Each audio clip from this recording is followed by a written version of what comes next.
빌립보 교회에 바울 사도가 안타까움을 가지고 빌립보서를 썼습니다. 빌립보 교회 안에 누가 봐도 예수 믿는 사람이긴 한데 예수 믿는 사람들이 왜 저래 싶은 사람들이 있었습니다. 갈등하는 사람들이었습니다. 그래서 오늘 우리가 읽은 말씀에 보면 두렵고 떨림으로 너희 구원을 이루라 라고 바울 사도가 권면하고 있습니다. 여러분, 굉장히 두렵고 떨리는 자세, 구원을 이루어야 될 텐데 이 생각하라는 거예요. 여러분, 1장 1절에서 보았지만 바울 사도가 이 편지를 쓸 때 누구에게 썼는가 하면 빌립보에 사는 모든 성도, 감독, 집사, 그러니까 이들은요 구원받은 사람이에요. 그런데 이들에게 뭐라고 말해요? 두렵고 떨리는 마음으로 구원을 이루라. 이 말은 아직 구원을 이루지 못했다는 뜻이라는 생각이 들지 않습니까? 이상하셔야 됩니다. 구원은 세 가지 시제가 있습니다. 우리가 일반적으로 생각하는 시제, 과거, 현재, 미래. 과거란 이런 거예요.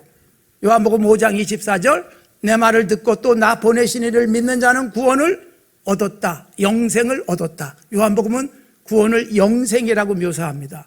그래서 이제는 심판에 이르지 않는다, 사망에서 생명으로 옮겨갔다. 우리가 예수 믿는 그 순간 구원을 얻었습니다. 이게 과거 완료예요. 이미 구원이 완성된 거예요. 미래에 이루어질 구원이 뭐냐 하면 내가 이 땅을 떠나서 하나님께 가든지 주님이 재림하시든지 그러면 완성된 구원의 날이 옵니다. 문제는 지금이에요. 즉 이스라엘 백성이 출애굽을 했지만 가나안 땅까지 아직 도착하지 못하고 광야 생활을 하고 있지요. 광야 생활 속에 원망, 불평 또는 감사, 찬송 이게 계속 섞여 있었습니다.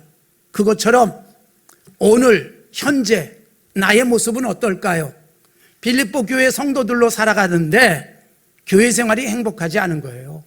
즐겁지가 않은 거예요. 갈등이 있는 거예요.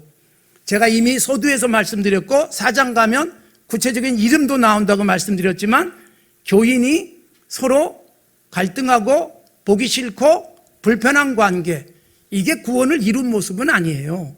그래서 오늘 어떤 상황에서든지 감사, 기쁨이 가득한 그런 모습으로 다른 사람들에게 비춰주면 아, 구원을 이룬 사람이구나 라고 말하는 거예요. 제가 여러분을 볼 때 우리 성도들의 교회 생활을 볼 때도 정말 구원을 이룬 사람 같은 모습이 있어요. 예배의 감격, 기쁨, 늘 환한 모습. 목사님 이렇게 힘든 일이 생겼지만 하나님께서 또 해결해 주시리라고 믿고 기도하고 있어요 라고 기쁘게 소식 전해주는 분들, 구원을 이룬 것과 다르지 않습니다.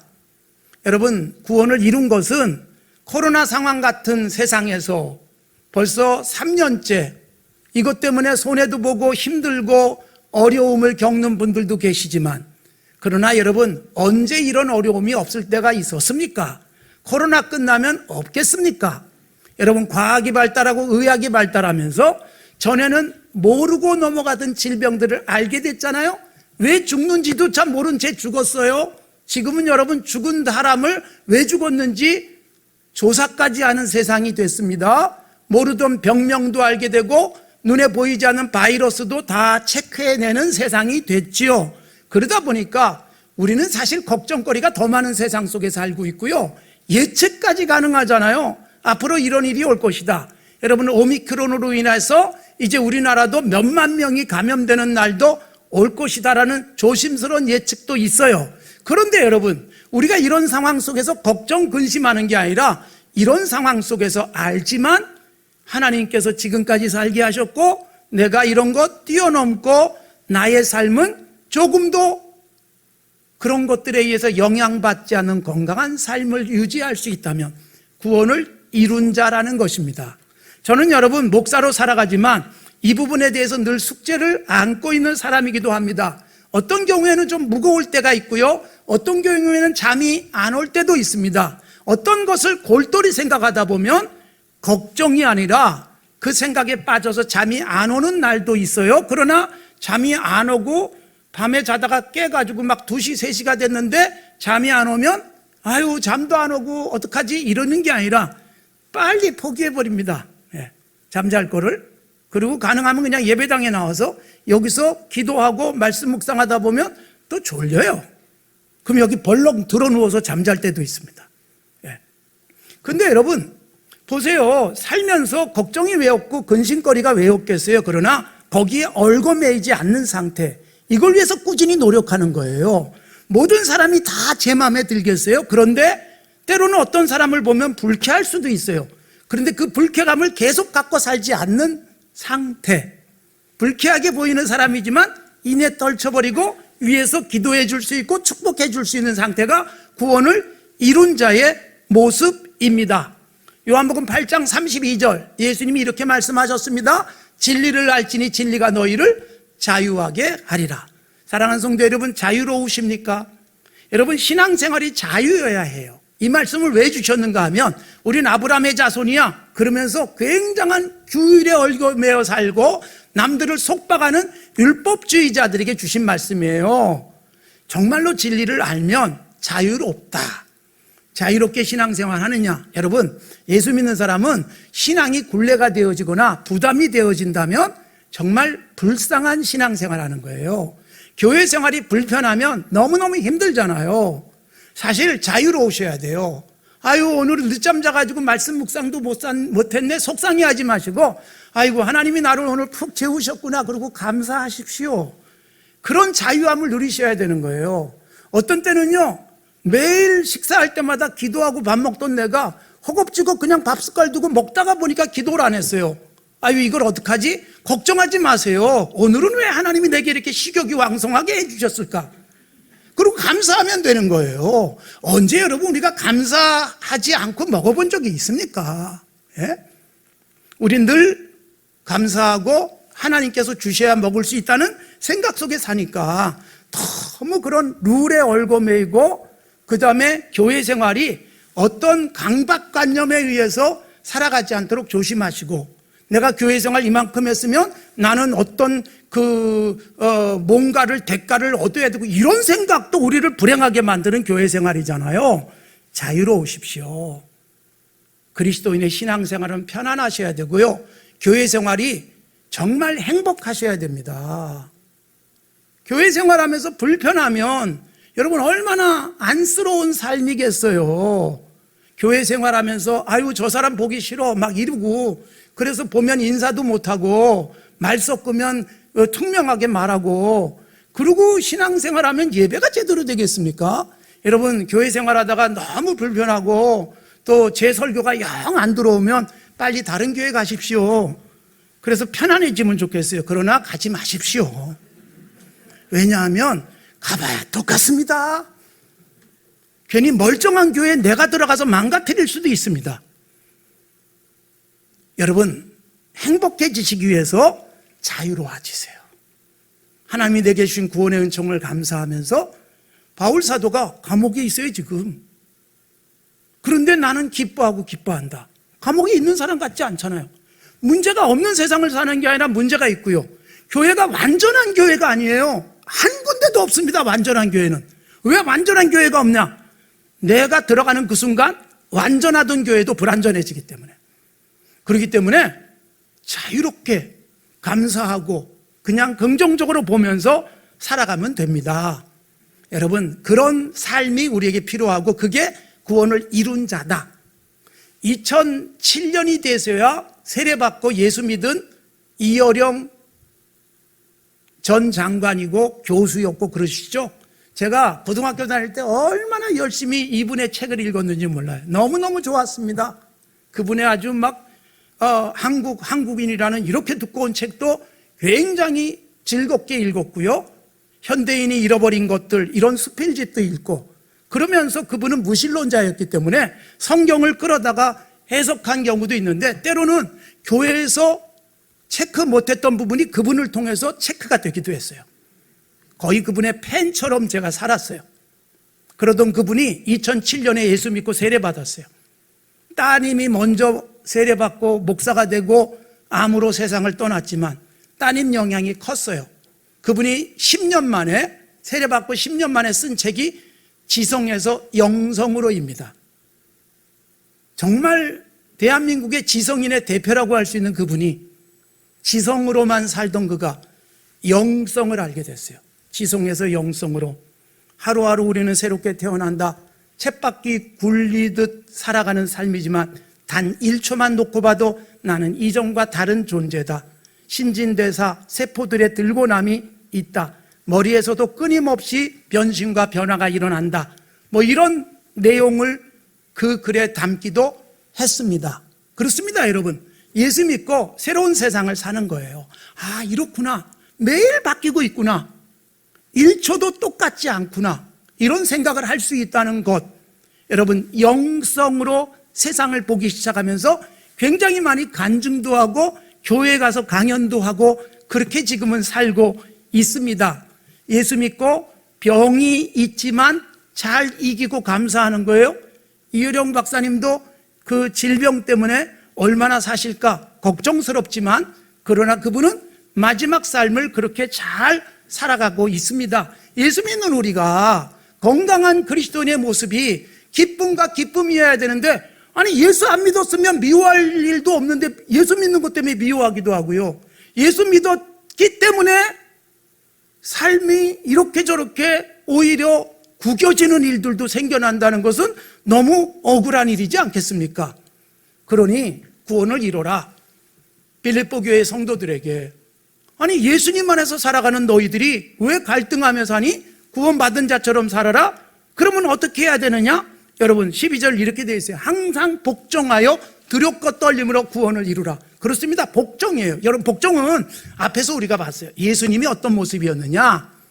예수님이, 우리가 예수님의 마음을 갖자 첫 주에 살폈지만 그분은 하나님과 동등된 분이 사람으로 오셔서 죽기까지 복종. 하나님의 아들 예수님이요, 하나님이 말씀하시면 복종했어요. 여러분 복종해야 구원을 이룰 수 있어요. 사실 제가 설교자가 설교를 하지만 제 설교대로 살면 손해볼 일이 하나도 없어요. 여러분 영적으로 풍성해집니다. 저도 그래서 제가 설교하지만 저도 제가 제 설교를 제 설교로 생각하지 않으니까 하나님의 말씀으로 받아서 저도 복종하려고 애쓰고, 그래서 그렇게 되면 구원이 내 삶에 이루어지는 거예요. 현재적 구원, 오늘 이 순간의 구원, 구원받은 자처럼 사는 것, 구원받은 목사처럼 사는 것, 구원받은 성도처럼 살아가는 것. 아, 정말 예수 믿는 사람 다르구나라고 생각하게 만들어가고, 예수 믿는 아버지, 예수 믿는 어머니, 예수 믿는 딸, 예수 믿는 아들, 예수 믿는 형, 예수 믿는 동생, 그런데 정말 다른 애 느낄 수 있어야 되는 거예요. 그게 왜 복종을 통해서 이루어질 수 있다. 그렇게 살면서 우리가 어떤 효과를 볼 수 있게 될 것인가도 함께 생각하겠습니다. 자, 그런데 우리가 이렇게 구원을 이룬 자처럼 사는 게 쉽지는 않아요. 그래서 두 가지 우리에게 요구하는 게 있고, 두 가지 이것을 이룰 수 있는 힘이 있어요. 하나가 뭐냐? 13절, 너희 안에 행하시는 이가 하나님이시다. 자기의 기쁘신 뜻을 위하여 너희에게 소원을 두고 행하게 하신다. 여러분, 구원은 하나님의 은혜입니다. 우리가 구원받고 나면 내 속에서 생명의 씨가 활동하고요, 내 속에서 하나님이 성령을 통해서 계시면서 하게 하세요. 우리에게 거룩한 목표도 세우게 하시고, 새해가 되면 올해는 하나님이 기뻐하실, 이건 내가 지난해 못했는데 꼭 해야지, 이런 생각도 들게 하시는 것, 그리고 그걸 이룰 수 있는 에너지를 주세요. 우리가 구원받았잖아요. 하나님이 우리의 구원을 잘 지켜서 하나님의 자녀답게 살도록 우리를 계속 도와주세요. 이게 분명히 있어요. 왜 그러느냐? 우리가 누구예요? 하나님이 구원의 은총을 주셨는데 이게 그냥 된 게 아니에요. 우리를 사셨어요. 바울 사도의 표현에 의하면 우리를 값주고 사셨다. 고린도서에서 강조를 했어요. 그런데 여러분, 값을 지불했는데, 즉 죄에 속한 우리를, 예전에 노예를 사고 팔던 시대에 사람을 돈 주고 사고 팔듯 하나님께서 죄의 종이었던 우리에게 값을 지불하시고 하나님의 사람 되게 하셨어요. 그 값이 뭐예요? 그냥 싸구려가 아니에요. 은혜는 값싼 은혜가 아니라 값을 매길 수 없는 은혜예요. 그게 뭐예요? 예수님을 값으로 지불하고 사셨어요. 비싼 존재입니다. 제발 비싼 존재로 사십시오. 내가 비싼 남자고 비싼 여자고 비싼 사람임을 드러내셔야 돼요. 나를 함부로 싸구려로 넘기지 마십시오. 하나님이 나를 비싸게 여기셔서 내 안에 안전장치를 주시고 내 안에서 나로 하여금 구원을 이루는 삶을 살면서 행복하기를 원하세요. 여러분, 워낙 비싸게 주고 산 나기 때문에 그래요. 우리들이 여러분 비싼 값을 주고 산 것들은 귀하게 여기잖아요. 고토에 가면 10,000원짜리 옷도 살 수 있습니다. 고속터미널을 말하는 겁니다. 지하상가에서 10,000원짜리 옷을 살 수도 있는데 10,000원짜리 옷은 입다가 조금만 그러면 그냥 버리기도 하고 그래요. 바로 그 고토에 있는 백화점이 있는데 거기서 100만 원짜리 옷을 사면 한 200만 원짜리 좀 산다고 생각해 보십시오. 그러면 굉장히 아낍니다. 여러분, 비싼 옷은 오래 입습니다. 비싼 옷은 여러분 보존이 잘 되는 이유는 옷이 좋아서가 아니라 내가 비싸게 샀기 때문에 내가 아끼는 거예요. 그래서 비싸게 준 것은 내가 아끼고 내가 잘 세탁도 잘하고 비싼 돈 들여서 세탁도 해요. 여러분, 우리가 너무 비싼 존재예요. 그래서 사실 여러분 내 돈 주고 사야 애착이 있어요. 그냥 누가 싸구려로 생각하도록 그냥 확 줘버리면 값을 알지 못하고 그게 얼마나 소중한지 알지 못해서 함부로 대할 수 있는 거예요. 하나님이 우리를 어마어마하게 비싼 값을 주고 하나님의 것으로 만들으셨기 때문에 우리가 망가지도록 내버려 두지 않습니다. 한번 사고 끊임없이 AS 하시면서 우리가 거룩하게 그리고 우리가 행복하게 유지되도록 도우시는데 그게 내 안에서 일하고 계시는 거예요. 성령을 통해서. 그래서 좋은 생각도 하게 하시고 감동을 주시고 한번 생각하면 끝까지 지킬 수 있도록 우리를 굳게 잡아주시기도 합니다. 이게 바로 내 안에서 일하시는 하나님이에요. 또 하나가 뭐냐? 내가 노력하셔야 돼요. 자, 구원은 하나님의 은혜예요. 그러나 거룩함을 위해서는 끊임없이 노력하셔야 돼요. 그래서 아침마다 말씀 묵상하는 것 노력이에요. 주님이 우리에게 그렇게 하도록 힘을 주시기도 하지만 그걸 내가 꾸준하게 노력하는 거예요. 여러분, 노력하면 건강도 유지해 갈 수도 있어요. 어느 정도는. 노력하면 우리가 정신도 맑게 관리할 수 있어요. 꾸준한 운동, 꾸준한 책 읽기, 꾸준한 대화, 이런 것들, 이게 노력이잖아요. 그래서 좋은 습관이 내 몸에 배는 것, 이게 필요해요. 바울 사도가 이렇게 말합니다. 16절, 생명의 말씀을 밝혀 나의 다름질이 헛되지 아니하고 수고도 헛되지 아니하고 그리스도의 날에 내가 자랑할 것이 있게 하려 함이라. 굉장히 노력했어요. 다름질하듯 수고했어요. 나중에 주님 앞에 가서 자랑거리가 있도록 하기 위한 거룩한 꿈을 가슴에 안았기 때문에. 17절, 만일 너희 믿음의 재물과 섬김 위에 내가 나를 전제로 드릴지라도 나는 기뻐하고 너희 무리와 함께 기뻐한다. 여러분, 어느 정도 수고냐 하면 나를 전제로 드린다. 전제란 뭐냐 하면 하나님 앞에 부어드리는 제사예요. 창세기 35장에 전제가 나오는데 야곱이 전제를 드렸어요. 제사법이 나오기도 전에 하나님 앞에 부어드려요. 포도주를 부어드리고 기름을 부어드리는 전제. 출애굽기 29장, 30장, 레위기 23장, 민수기 6장 등의 전제에 대한 말씀이 나옵니다. 그러니까 여러분, 액체를 부어드리면 빈병이 남아요. 하나님 앞에 아낌없이 다 쏟아드리듯 노력하는 거예요. 정말 애쓰는 거예요. 신앙생활을 한편으로는 조금 더 구원을 드러내는 삶을 위해서 애쓰며 살아가는 것, 이 두 가지가 필요한 거예요. 하나님이 내 속에서 나로 하여금 구원을 이룬 자답게 살도록 힘주시고, 또 하나는 나의 노력도 필요한 것입니다. 그래서 아침마다 묵상하고 기도하고 말씀을 가까이 하고 가능하면 깨끗이 유지하려고 애쓰고, 그리고 아유, 저 사람하고 만나면 내가 영적으로 유익이 안 되네. 그래서 때로는 선택도 하고, 그리고 아유, 거기 가면 자꾸 내가 망가져 끊기도 하고, 아, 여기 가면 저 사람 만나면 나한테 유익이야. 그래서 그 사람과 더 많은 접촉을 하고, 이러면 행복해지는 거예요. 그래서 결국 나는 빛을 드러냅니다. 자, 여러분, 빛으로 살아라. 이걸 오늘 본문이 강조하고 있습니다. 15절 보면 빛들로 나타내며 라는 말씀이 나오잖아요. 결국 여러분, 구원받은 자처럼 살면 빛이에요. 너희는 세상의 빛이다 라고 말씀하실 때 빛은 마태복음 5장 16절에 의하면 이같이 너희 빛을 사람 앞에 비추게 하여 저희로 너희 착한 행실을 보고 하늘에 계신 너희 아버지께 영광을 돌리게 하라. 여러분, 교회가 세상 사람들이 볼 때 빛이어야 됩니다. 그런데 불행하고 안타까운 게 뭐예요? 교회 안에서 서로 싸워요. 교회 안에서 갈등해요. 그걸 안에서 싸우고 안에서 봉합하면 참 좋은데 바깥으로 막 떠들고, 그리고 소송하고, 그래도 싸움이 끝나지 않고 뉴스에 보도되고 어떤 방송사에서 막 특집으로 1시간씩 다루고, 여러분 그런 거 보면 너무 부끄러워요. 너무 속상해요. 왜요? 교회가 빛임을 드러내야 되는데 어두움으로 전락해버리니까, 짓밟힌 소금처럼 되니까.